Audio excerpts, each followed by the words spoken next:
نہیں دیکھیے، اللہ تعالیٰ جس کا چاہے انتخاب کر لے، یہ تو اسی کا فیصلہ ہے۔ ایسا نہیں تھا کہ ہر دور میں اللہ تعالیٰ ایسے ہی 10 اصحاب کہف پیدا کر دیتا تھا، یعنی یہ واقعہ بھی تاریخ انسانی میں ایک ہی بار ہوا نا، جی، روز روز تو نہیں ہوا۔ تو اس لیے بعض واقعات عام آدمیوں کے ساتھ بھی ہوئے۔ بنی اسرائیل کے قومی تاریخ کو پڑھنے سے معلوم ہوتا ہے کہ ان کے ہاں بھی اس طرح کے بہت سے معاملات ہوئے۔ اسی طریقے سے بنی اسماعیل کی تاریخ کو پڑھنے سے معلوم ہوتا ہے کہ اس میں بھی ہوا۔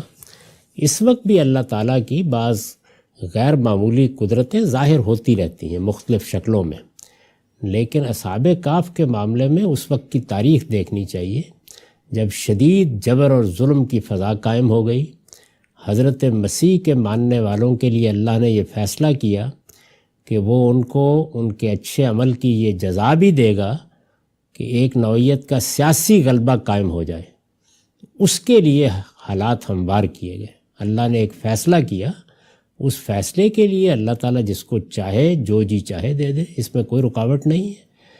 تو جب دنیا کی پوری تاریخ میں پتہ نہیں انسان کب سے یہاں ہے، ایک ہی بار اصحاب کہف کا واقعہ پیش آیا تو اس کو نظیر بنا کے اب ہم 1500 سال میں دوبارہ کیا کر لیں گے۔ تو اس طرح کے واقعات کبھی کبھی ہوتے ہیں۔ اس میں یہ کوئی اصول نہیں ہے کہ یہ صرف پیغمبروں کے ساتھ ہوتے ہیں۔ اللہ جس کا چاہے انتخاب کر لے۔ ٹھیک ہے سر،